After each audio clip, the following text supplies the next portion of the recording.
Damos gracias al Señor que podemos estar aquí en esta tarde.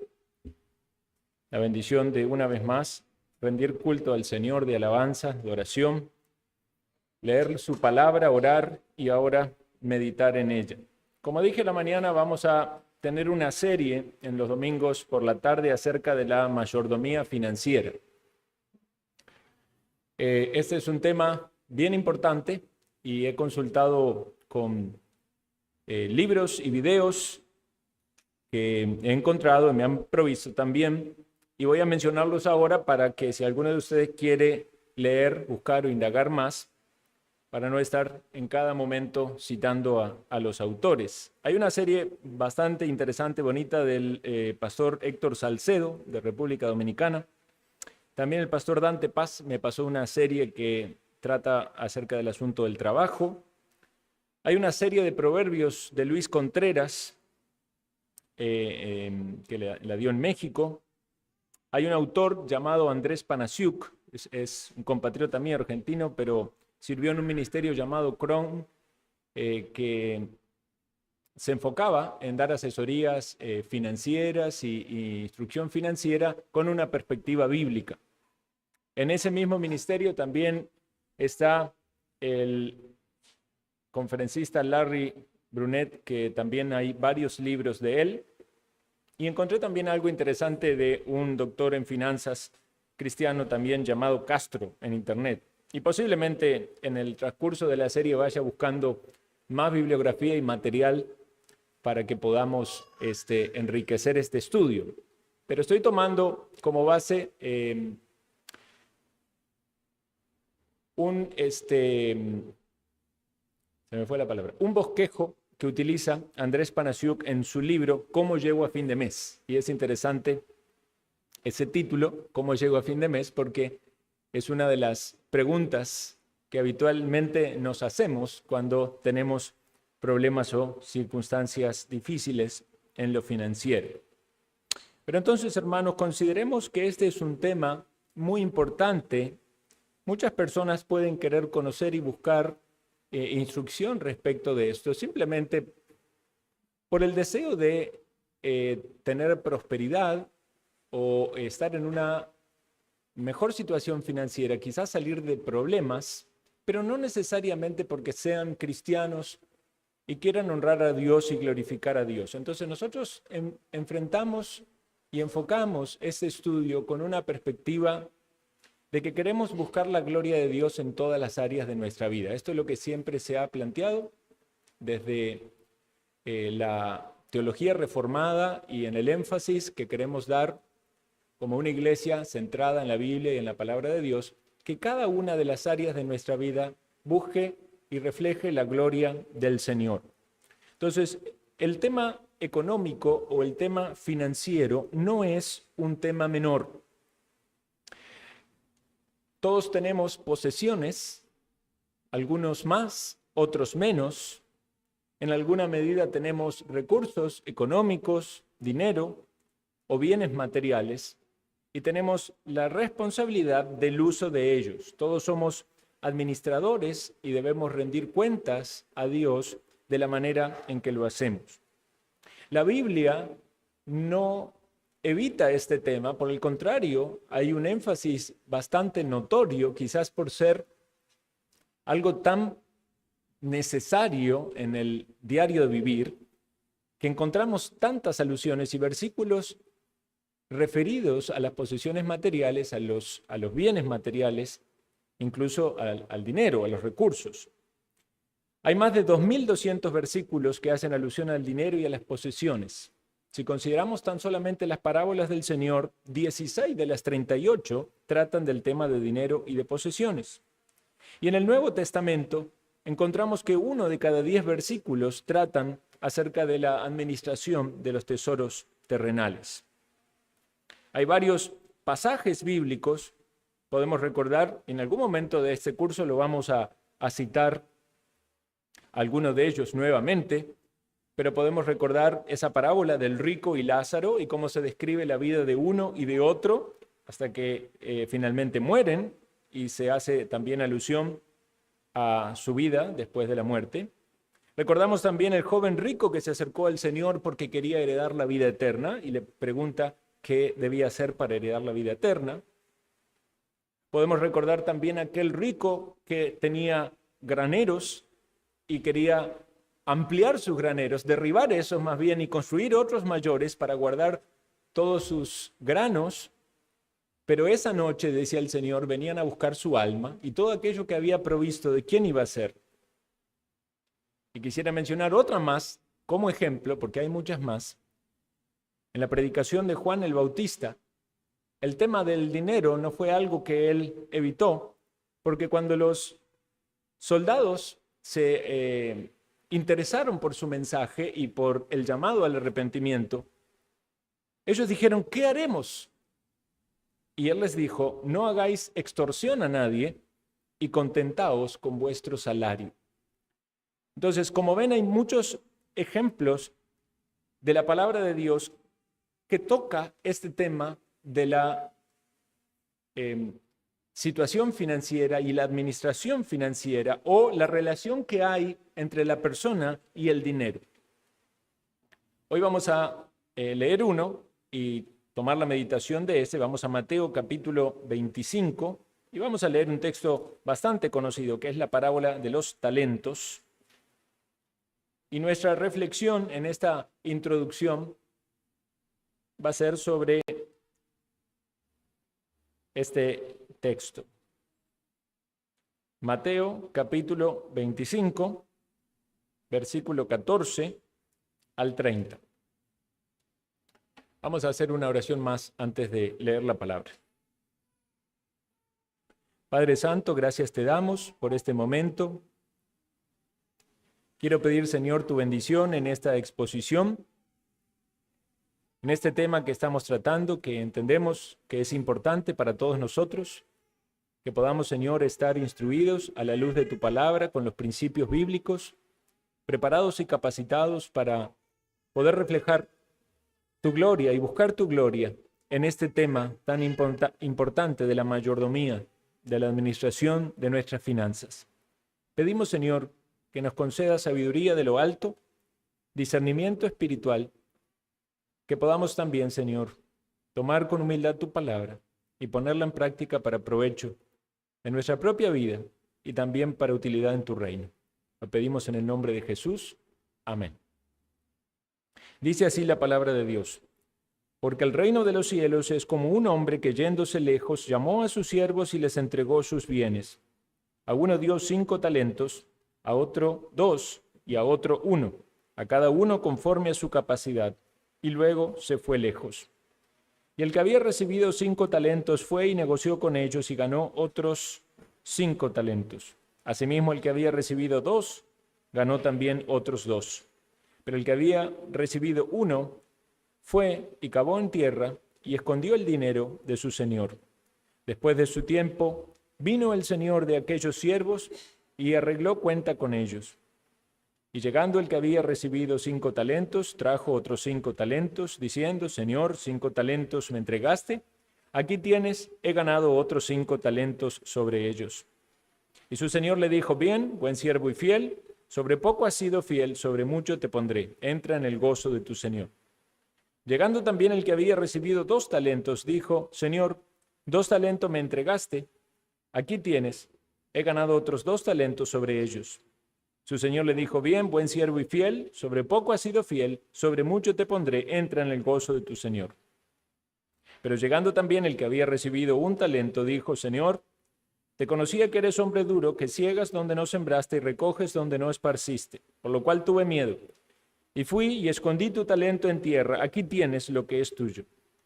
Respondiendo su señor le dijo, siervo malo y negligente, sabías que ciego donde no sembré y que recojo donde no esparcí, por tanto debías haber dado mi dinero a los banqueros, y al venir yo hubiera recibido lo que es mío con los intereses.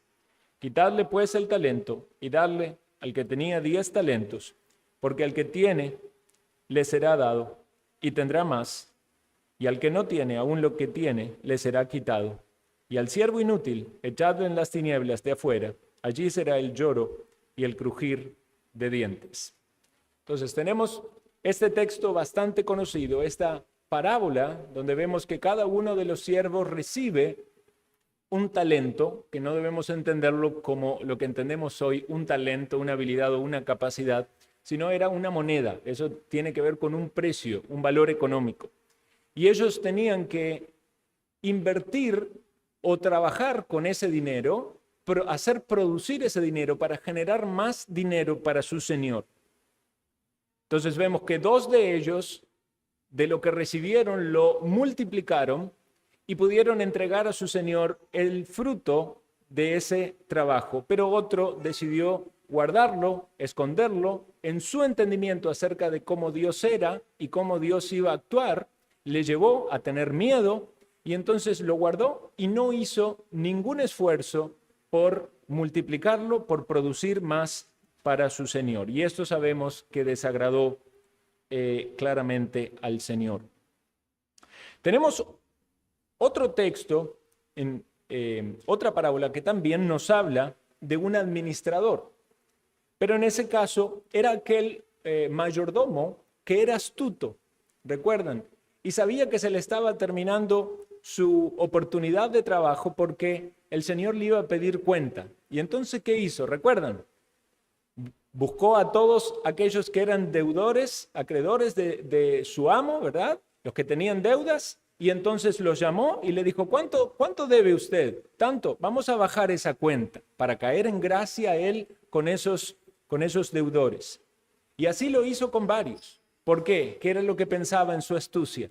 Cuando mi amo me despida, no quiero ir a trabajar haciendo pozos en la tierra como agricultor, no quiero mendigar, yo quiero que me reciba alguna de estas personas, entonces voy a condonar o perdonar de algún modo parte de esa deuda para que ellos me vean a mí como alguien bueno. Bueno, ahí vemos también el mal pensamiento promovido por la astucia y la maldad de su corazón. Entonces, 2 textos más para que tengamos en nuestra mente, específicamente con referencia a la importancia de administrar. Ahora, pensemos ahora en nosotros, en nuestras familias. Quizás aquí hay algunos jóvenes, algunos ya tienen su dinero y tienen que administrarlo. Otros quizás todavía no tienen un trabajo, no tienen un recurso, pero tienen que pensar que en algún momento, si desean formar una familia, casarse, van a tener que tener recursos, van a tener que saber cómo administrarlos. Quizás aquí ya vemos ya personas adultas que tenemos un recorrido, un caminar en este mundo y ha pasado dinero y recursos por nuestras manos y hemos administrado de alguna manera, bien o mal, y hay cosas que podemos reflexionar y conocer de acuerdo a la palabra de Dios si lo hemos hecho bien o lo hemos hecho mal.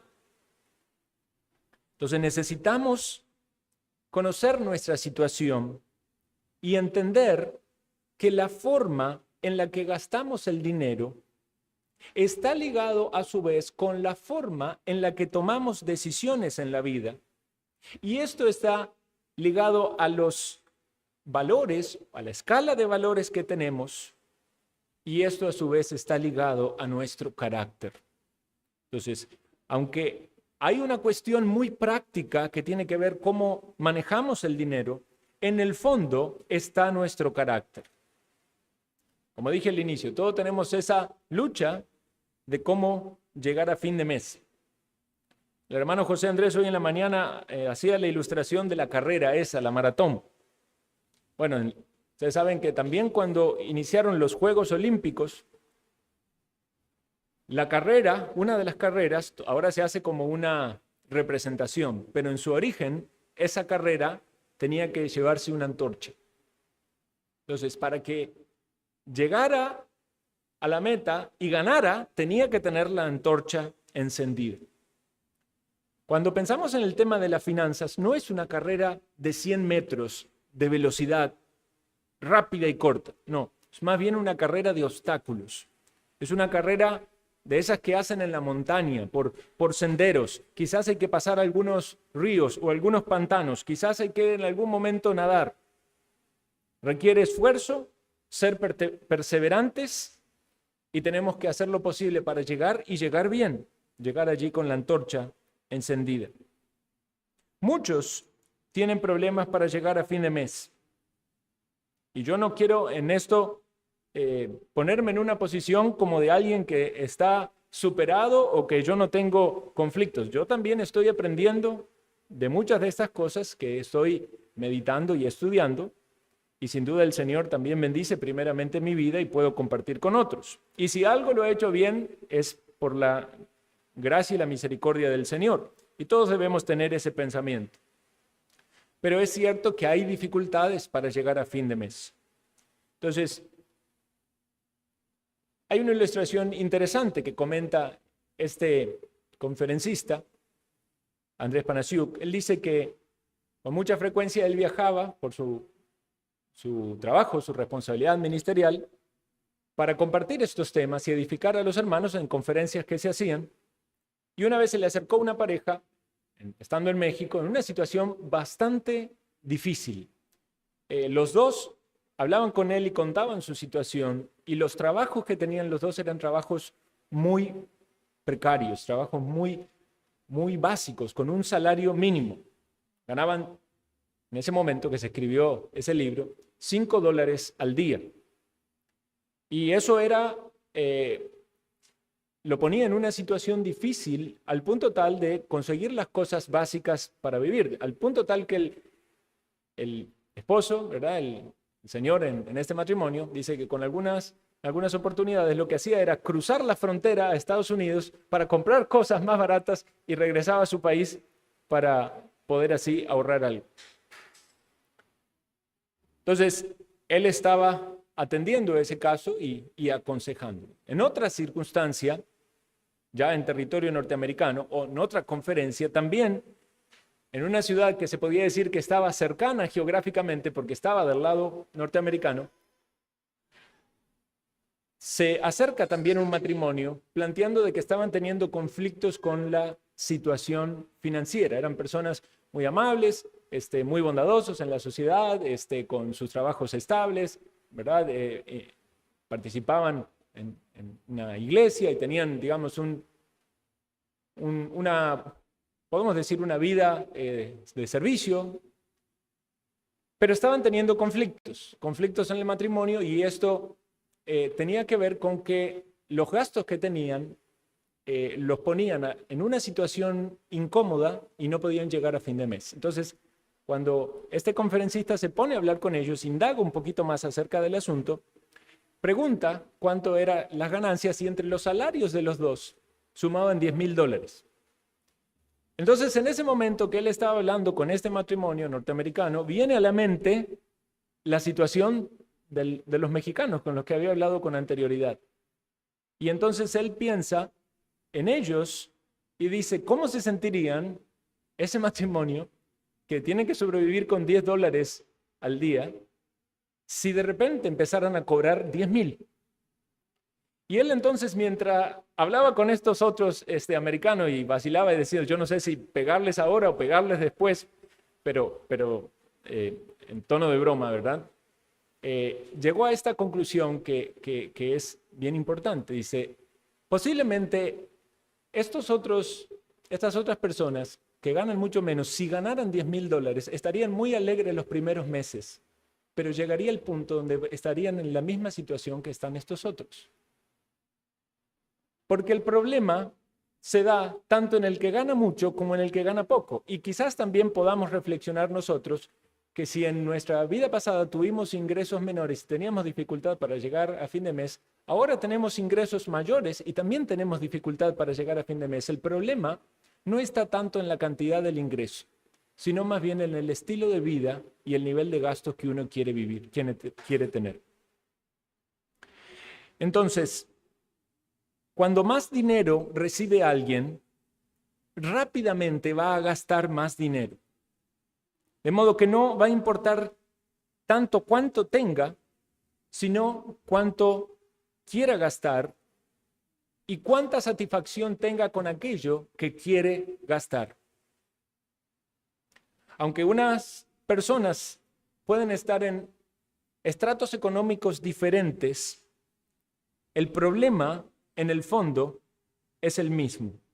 Es la dificultad que muchas veces tenemos para vivir en el nivel económico al cual pertenecemos o en el cual estamos, conforme a los recursos que tenemos. Consideremos entonces esto. La diferencia entre llegar a fin de mes y no llegar no se encuentra en la cantidad de dinero que ganamos, sino en la cantidad de dinero que gastamos.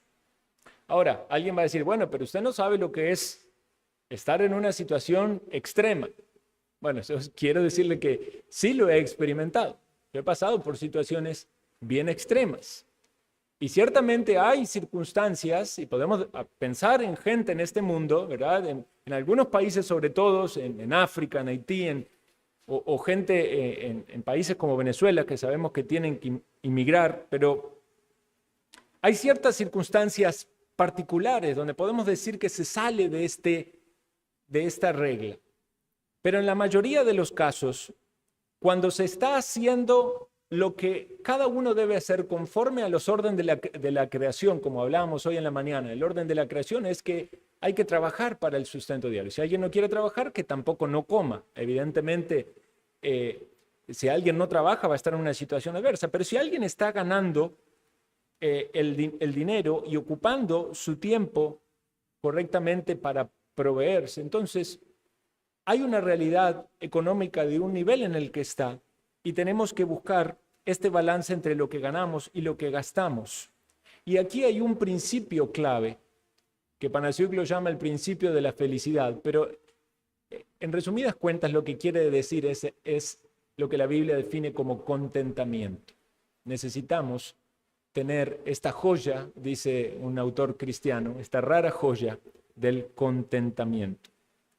Entonces, la declaración del principio sería la siguiente: si estamos obedeciendo a Dios en lo que nos ha mandado respecto de nuestra responsabilidad para suplir nuestras necesidades, entonces debemos estar contentos con lo que Dios nos ha dado, cualquiera sea nuestra situación.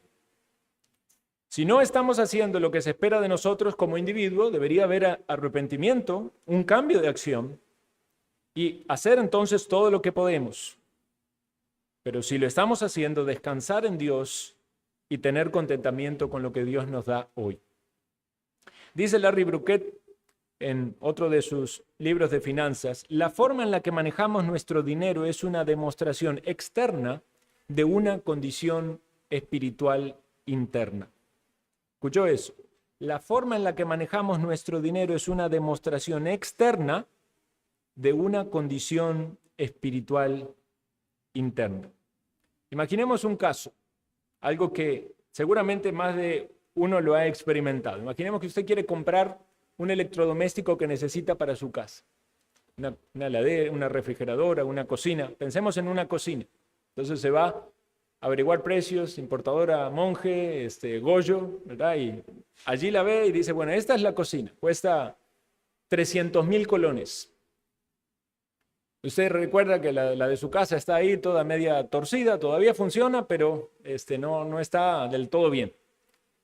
Entonces usted dice, bueno, no tengo 300,000 colones en la bolsa, entonces la voy a comprar a plazo, a cuotas. Entonces verifica ahí en el rotulito del precio y si tiene que sacarla en cuotas, digamos que un año, al final el pago va a ser de 450,000 colones. Claro, a usted le sirve porque va a pagar quizás 42,000 colones, 44,000 colones por mes, pero al final de ese año va a pagar el 50% más del valor de esa cocina. Ahora, si no es un caso de urgencia, de que se quedó sin cocina, lo más lógico en ese caso sería decir, voy a ahorrar ese monto de 42,000 colones durante el plazo de un año y cuando llega el final de ese año voy y compro la cocina de contado y tengo para comprarme otra cosa más y no desperdiciar ese dinero que me están cobrando en intereses. Pero veamos por qué esto tiene que ver también con la vida espiritual y por qué se trata este tema desde un púlpito. Porque lo que se requiere en medio de ese proceso de hacer la evaluación del gasto es de sabiduría y podemos pensar que cualquier persona, incluso un impío, alguien que no es cristiano, un ateo, pudiera usar esa sabiduría, pero con una motivación personal equivocada, ¿verdad? Quizá la motivación de gastar más para sus deleites y placeres. Pero el cristiano que quiere usar su dinero sabiamente y quiere honrar a Dios, entonces hace esa reflexión, considera qué es lo más apropiado y en el medio de eso pone en acción fruto del Espíritu Santo. ¿Por qué? ¿Qué se requiere para no comprar esa cocina hoy y esperarse un año? Se requiere de paciencia, se requiere de dominio propio. Esto tiene que ver con carácter, esto tiene que ver con nuestras decisiones, esto es nuestro ser en movimiento que está atado a valores y a principios que tienen que ver con la vida espiritual. El principio de gratificación diferida, ustedes escucharon hablar de eso, se habla bastante en términos psicológicos cuando se habla del desarrollo de los niños. Yo lo puse en evaluación con mis hijos y ciertamente revela mucho. Si usted le dice a un niño, yo se lo dije a uno de los míos, ¿usted un confite hoy o 2 mañana? Me dijo Sofía, 1 hoy. ¿Un confite hoy o 5 mañana? 1 hoy. ¿Un confite hoy o 30 mañanas? 1 hoy. Esa fue la definición, la respuesta de ella. Ahora, no es en todos los casos. Hay experimentos sociales, ¿verdad?, que ponen la camarita y a los niños, ¿verdad?, y le ponen ahí un dulce y el entrevistador se va y queda la cámara enfocando al niño sin que el niño se dé cuenta. Y le dice antes, el presentador le dice, si no comes ese dulce, cuando yo me voy, no lo tocas, cuando yo vengo te regalo 2. Entonces, hay algunos niños que se aguantan. Pero ¿cómo se aguantan? Usted lo está viendo, las expresiones en su rostro están ahí mirando el dulce, ¿verdad? Agarrándose la cabeza, el pelo, tocándolo un poquito. No, o sea, no lo comen, pero hay una lucha tan grande. ¿Por qué? Porque se ven atraídos, seducidos, tentados a algo que naturalmente les va a gustar. Y ellos quieren, en su impulsividad, satisfacerse. Ese es el principio de gratificación diferida. Si esperamos en aquello que queremos, cuando es necesario esperar, la recompensa va a ser mayor. Y eso aplica a muchas de las áreas de la vida, porque en muchas de las áreas de la vida Dios nos manda a esperar en base a los mandatos y a los principios de la palabra de Dios. Este problema con la inmadurez no está solo en los niños, está también en los grandes. Muchas veces no es el dulce, pero es algo que se quiere hoy y ya. Y por eso es preferible sacar la tarjeta, pasar el tarjetazo y tener eso que yo quiero hoy para estar satisfecho, entre comillas, porque lo tengo hoy. Ahora, consideremos que los cambios que muchas veces las personas quieren darle al rumbo de su vida en los problemas económicos y financieros son cambios que van tan solamente sobre la superficie. Como diría alguien, son cambios cosméticos, son cambios en apariencia. Intentan corregir algo y puede ser que puedan encontrar algún beneficio económico práctico en el momento, pero no están apuntando a una solución de raíz. Y es ahí que cuando hablamos de lo que la palabra de Dios nos enseña, no apuntamos a los cambios superficiales, sino al corazón. Pensemos en alguien que quiere bajar de peso. Y si hace una dieta una vez cada tanto, 3 días, difícilmente puede realmente bajar de peso, sacando a aquellos que tienen una genética privilegiada y bajan rápidamente de peso, pero la mayoría tiene que cambiar su estilo de vida, incorporar en su alimentación una rutina de alimentos sanos, quitar aquellas cosas que perjudican a su bienestar, cambiar su forma de actuar con relación al ejercicio o a la vida ociosa. Entonces, también en el área financiera se requieren cambios que requieren un esfuerzo. Y ese esfuerzo está vinculado a la vida espiritual y a nuestro entendimiento de lo que Dios pide de nosotros y cómo nosotros debemos responder a ello. Hay muchas soluciones que son prácticas o pragmáticas que no van a la raíz del asunto, apuntan a la superficie. Y está lleno, si tan solo usted investiga un poquito en los videos que salen en YouTube y en Facebook y el tipo de literatura que es la literatura así popular, ¿verdad? Los bestsellers de hoy, todos son libros que apuntan al hacer algo que me traiga un resultado rápido, ¿verdad? Esos son los libros que se han hecho famosos en estos últimos 50 o 30 años. 7 hábitos de la gente altamente efectiva, ¿verdad? Son cosas así, prácticas. Podemos inventar otros títulos. 3 claves para hacerse rico. 5 pasos para el éxito, ¿verdad? ¿Cómo ser una persona que gana clientes? O sea, todos esos que apuntan al cómo y a lo práctico y a los pasos.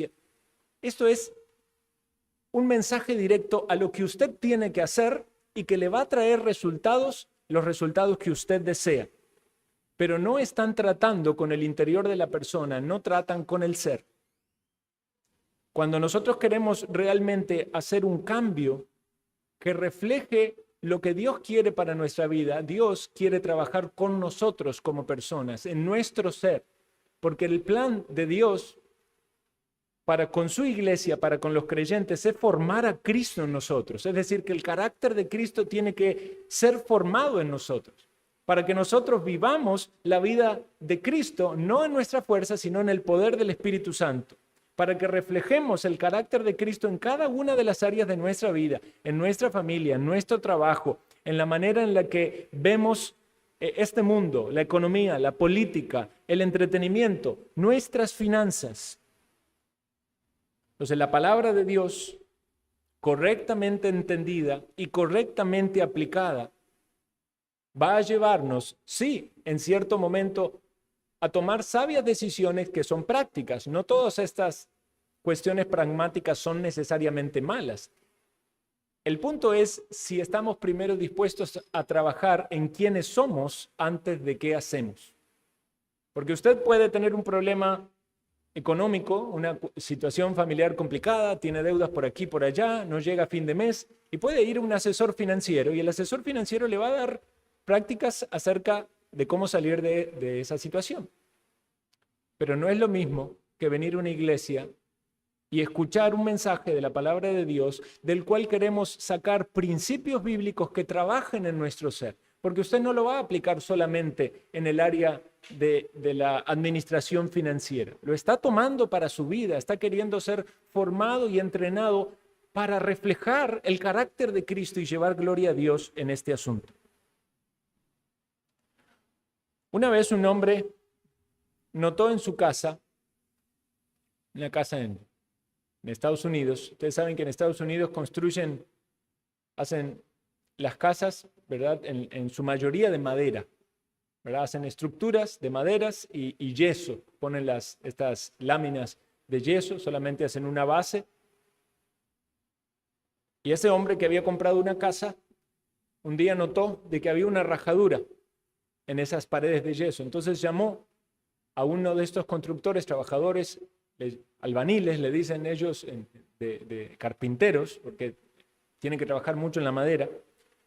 Y entonces el trabajador hizo su tarea, ¿verdad? Le pasó la factura, que era algo bastante caro, pero hizo las reparaciones en esas grietas. Pasaron 3 meses y un día la esposa del dueño de la casa se despierta y ve que aquella pared estaba otra vez averiada. Otra vez apareció allí la rajadura. Entonces se comunica el dueño de la casa con el carpintero, con el albanil, llama, vuelve nuevamente. Obviamente tenía que darle algún tipo de garantía por su trabajo, entonces ya no tuvo que pagar tanto, pero con la expectativa de que ya el trabajo había sido solucionado. Grata sorpresa se llevó 3 meses después, cuando encontró que no solamente había una rajadura, sino que había 3 más.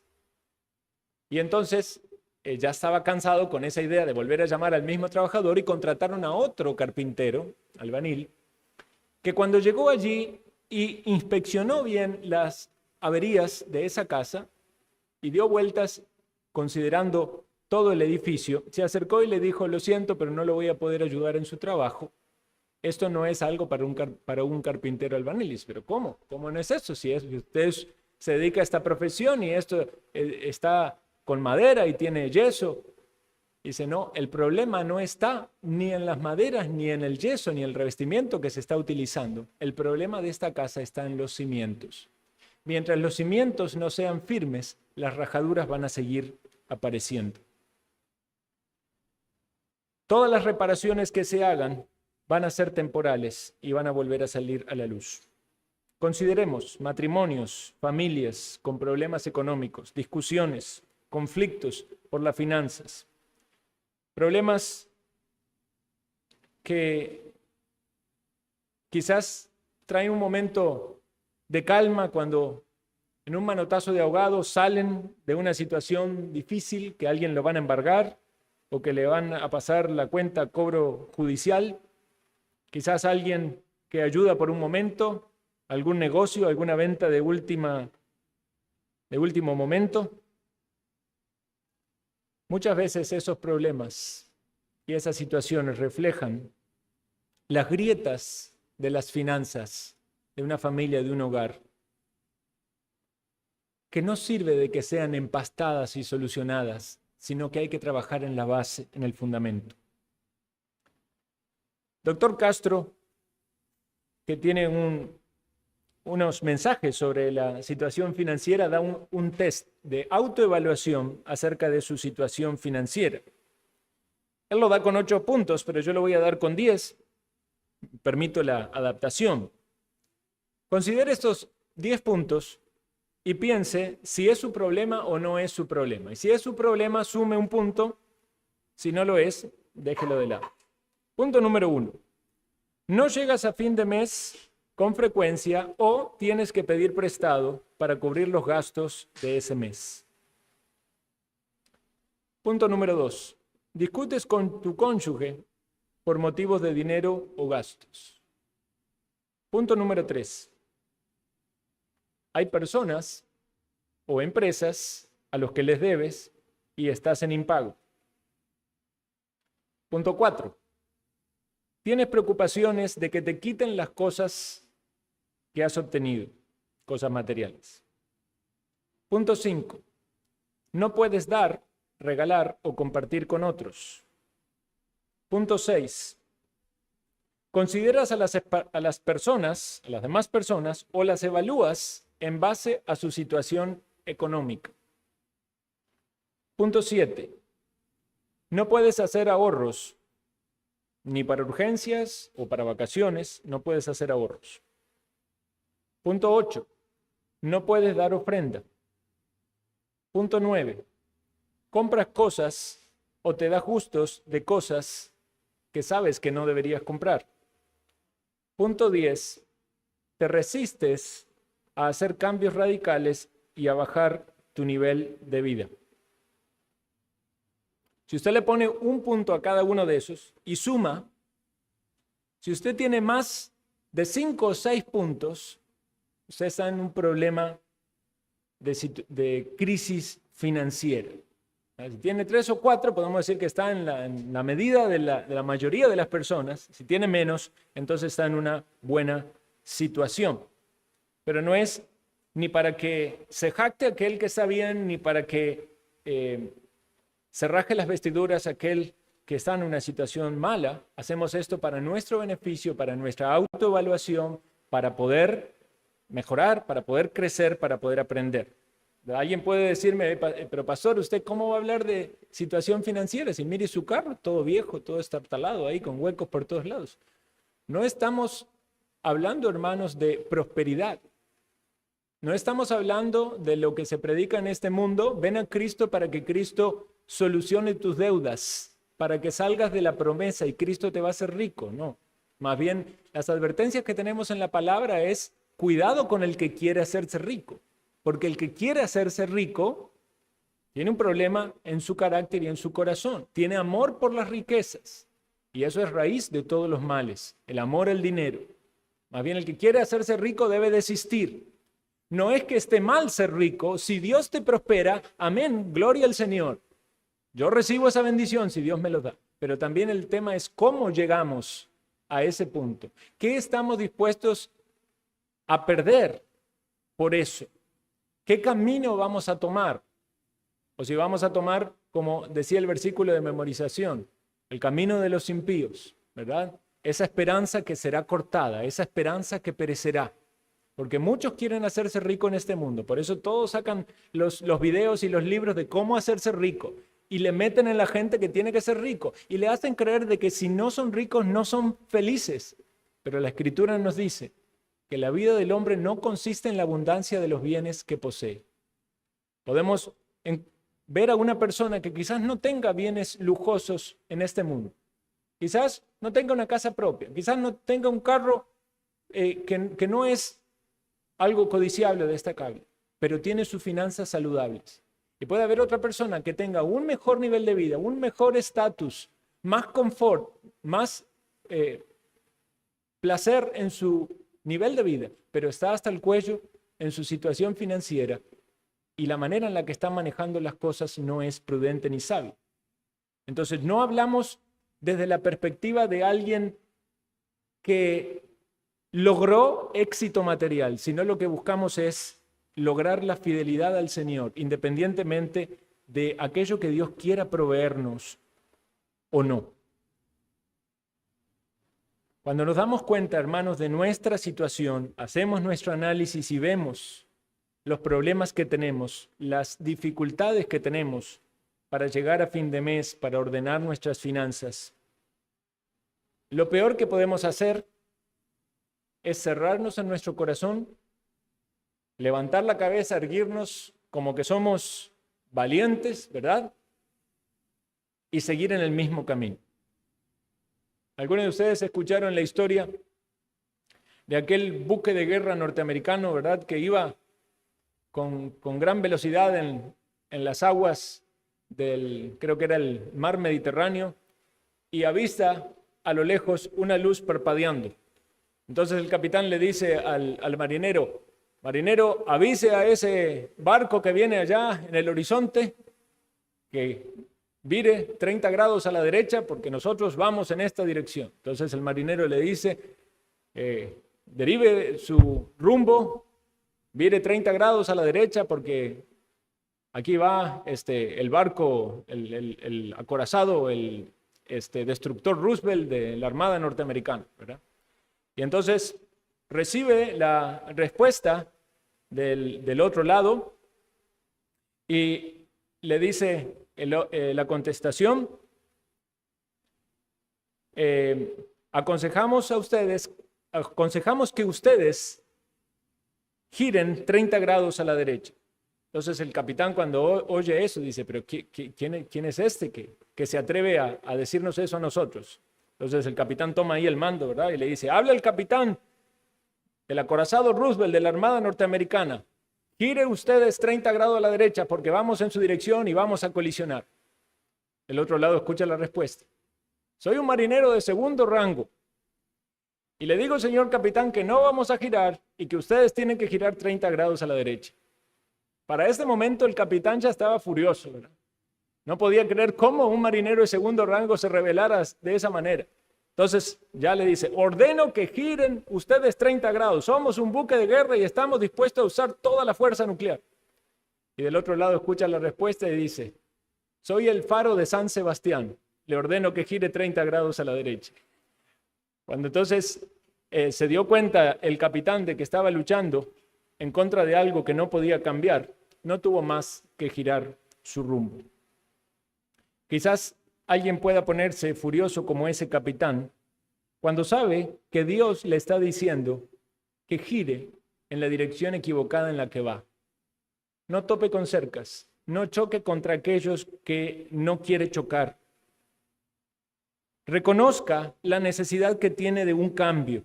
Si conocemos mejor nuestra situación, si sabemos a lo que nos enfrentamos, vamos entonces a ser más humildes y vamos a tomar mejores decisiones. Debemos reconocer que algunas cosas las hemos hecho mal, que hemos gastado mal nuestro dinero, que incurrimos en deudas que no fueron correctas, que no planificamos bien, que no estuvimos contentos o estamos contentos con lo que tenemos. Y si usted no ha fallado en gran medida o ha tenido aciertos, gloria al Señor. Dele gloria al Señor porque le ha cuidado, le ha guardado y ha prosperado su camino. Pero necesitamos entonces capacitarnos bíblicamente, disponernos para seguir los principios que tenemos en la palabra de Dios, porque como discípulos de Cristo queremos compartir con los que nos rodean las buenas nuevas, la buena nueva de que Jesús es nuestro Salvador, de que Él vino a este mundo, entregó su vida, cargó en la cruz nuestros pecados. ¿Sabe también qué pecados cargó? Los pecados de ser malos administradores. Hemos pecado mal administrando lo que Dios nos dio. Hemos pecado gastando en cosas que no debíamos gastar. Hemos pecado no dando lo que deberíamos dar. Hemos sido egoístas. Hemos fallado en muchas oportunidades. Y el Señor nos da la oportunidad de recordar que en la cruz de Cristo hay perdón y hay misericordia. El primer principio, hermanos, que debemos aprender es claramente reflejado en el Evangelio. Es el principio de la renuncia. El principio de la renuncia.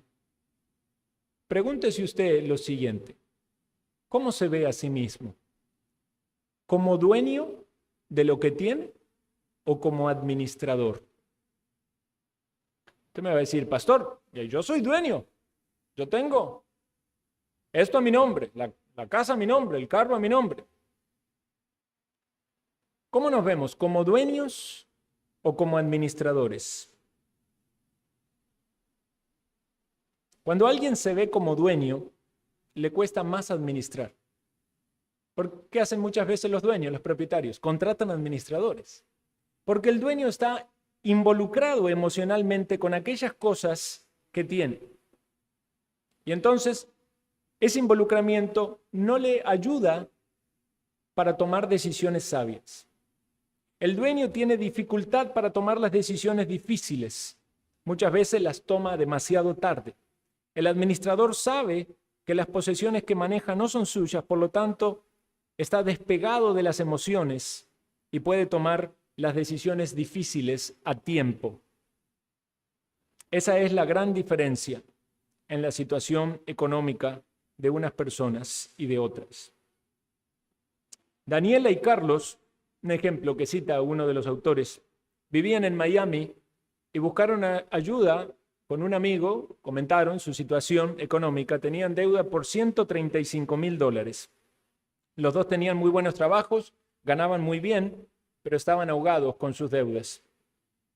Hablando entre ellos, reflexionó el marido de la pareja que quizás lo que podían hacer era vender su casa y pagando parte de lo que tenían, porque la casa estaba con hipotecas, pero pagando parte de eso, podían achicar las deudas y mientras tanto alquilar en otro lugar.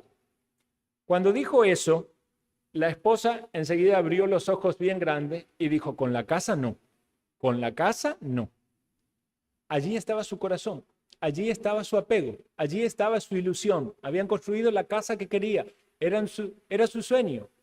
Allí estaba su visión de dueña, no de administradora. Tiempo más tarde, llegaron al entendimiento de que debían hacer lo que fuera necesario para salir de esa situación de deudas y debían tomar como base los principios de la palabra de Dios. Finalmente el Señor les ayudó. Pero consideremos esto. Ella, al verse como dueña, no le permitía a ese razonamiento colocar toda y cada una de las cartas disponibles sobre la mesa y tomar una decisión acertada. Estaba confiando en su techo familiar, aun cuando en realidad ni siquiera le pertenecía, porque era una casa que todavía estaba hipotecada. ¿Cuál es la enseñanza de esta historia? Debemos aprender a separarnos emocionalmente de las cosas materiales. Y discúlpenme que una vez más vuelva a la ilustración de los niños, pero con cuánta frecuencia yo veo los problemas en los niños, también en nosotros los adultos. ¿Cómo se apegan los niños a las cosas materiales? Aún un juguete. Lo primero que dicen cuando algún amiguito viene y toma ese juguete: es mío. Y no lo quieren compartir, y no lo quieren perder, y no lo quieren soltar. Nosotros también nos aferramos a las cuestiones materiales. Pero realmente el vernos como dueños de esas cosas muchas veces nos complica para ser buenos administradores. A la luz de la palabra de Dios debemos vernos como administradores de todas las cosas que tenemos. Y debemos aprender este principio, que es el principio de la renuncia. ¿Sabe por qué? Porque cuando vinimos a Cristo Jesús, nosotros entendimos eso y lo experimentamos. Dice Lucas 14:73, así pues cualquiera de vosotros que no renuncia a todo lo que posee, no puede ser mi discípulo. ¿Qué le dijo Jesús al joven rico? Anda y vende todo lo que tienes y dalo a los pobres y así serás mis discípulos. ¿Estaba Jesús proponiéndole salvación por obras? Claro que no. La salvación no es por obras, es por gracia. Pero estaba acorralándolo contra su pecado y mostrándole que el amor que él tenía por el dinero y las riquezas era lo que lo separaba de Dios. ¿Está usted enfocándose en las cosas materiales con una visión distorsionada y equivocada propia de este mundo? ¿O como un verdadero discípulo del Señor han renunciado a todo? Ha renunciado a todo, no solo cuestiones materiales, ha renunciado a su antigua vida de pecado, ha renunciado a amistades, ha renunciado a todo aquello que ocupaba el lugar que solo Cristo puede ocupar, porque solo en Él hay salvación. Y estamos dispuestos a hacer todo lo que Dios nos pide. Algunos van a decir, sí, yo quiero una relación con Dios, pero una relación hasta ahí. Sí, yo quiero escuchar la palabra, qué bonito, yo quiero una iglesia, qué bonito. Pero Cristo te dice, si quieres realmente ser mi discípulo, me tienes que dar todo lo que tú tienes. Y no estoy hablando de dar ofrenda, estoy hablando de entregarnos como un ser completo a Dios. Toda mi vida le pertenece a Dios. Todo lo que compone mi vida, a todo eso renuncio para entregárselo todo al Señor. ¿Cómo estamos siendo entonces como mayordomos? Como administradores, tomando aquello que Dios nos ha dado, escondiéndolo en tierra para que cuando Él venga, ahí está, Señor, eso no le agrada al Señor. Estamos dispuestos a tomarlo y a multiplicarlo. Hoy hablamos en la mañana de la multiplicación con relación a los hijos. Pensémoslo ahora con relación a los dones y dádivas de Dios. Nuestro tiempo, nuestros recursos, nuestros talentos, nuestras capacidades, nuestro servicio, nuestra vida multiplicada para la gloria del Señor, porque es a Él a quien le queremos dar la gloria. Y todo lo que hagamos, todos los éxitos, todas las ganancias que tengamos, no para nuestra propia satisfacción, sino para que el Señor sea exaltado. Por eso le dice al siervo necio, lo hubieras puesto en los bancos, por lo menos hubiera recibido lo que era mío más los intereses. Así viven muchos en este mundo, con una mala administración, con problemas financieros, incumpliendo con muchas cosas de la piedad, por sus propios enredos. No están agradando al Señor, porque no están haciendo todo lo que es correcto, sabio y posible. No están entendiendo el carácter de Dios. Quizá lo están viendo como un Dios severo, como malo, pero no están comprendiendo la gracia y la misericordia del Señor en todos los dones que les da para que sean bien administrados y multiplicados. Dios quiere que seamos buenos administradores de nuestra vida en todas las áreas de nuestra vida, para que le sirvamos con dedicación, para que seamos fieles, para que seamos prósperos. No está mal la prosperidad bien entendida, pero también con el entendimiento de el contentamiento conforme a lo que Dios ha determinado para cada uno. Multiplica los dones que Dios te ha dado. Multiplica el conocimiento. Multiplica tu sabiduría. Multiplica tu servicio, tu obediencia, tu adoración en cada área de tu vida. Y recuerda este primer principio. Principio de renuncia. No se vea usted como dueño de las cosas materiales, véase como un administrador. Son de Dios y son para Dios y las puso en tu mano. Y todo lo que ha puesto en tu mano, ser responsable en manejarlo, en administrarlo para que sea multiplicado para la gloria del Señor. Oremos. Te agradecemos, Señor Dios, por este momento de reflexión en tu palabra y suplicamos que sea atesorada, guardada en nuestros corazones y motivo de reflexión, de aplicación, de cambio en todo aquello que tú quieras en nuestras vidas. Pedimos tu ayuda, pedimos tu bendición, edificación. También pedimos, Señor, que tu palabra toque los corazones de los que no te conocen para que vengan al perdón que hay en Cristo y a la salvación que es por la fe. En el nombre de Jesús. Amén.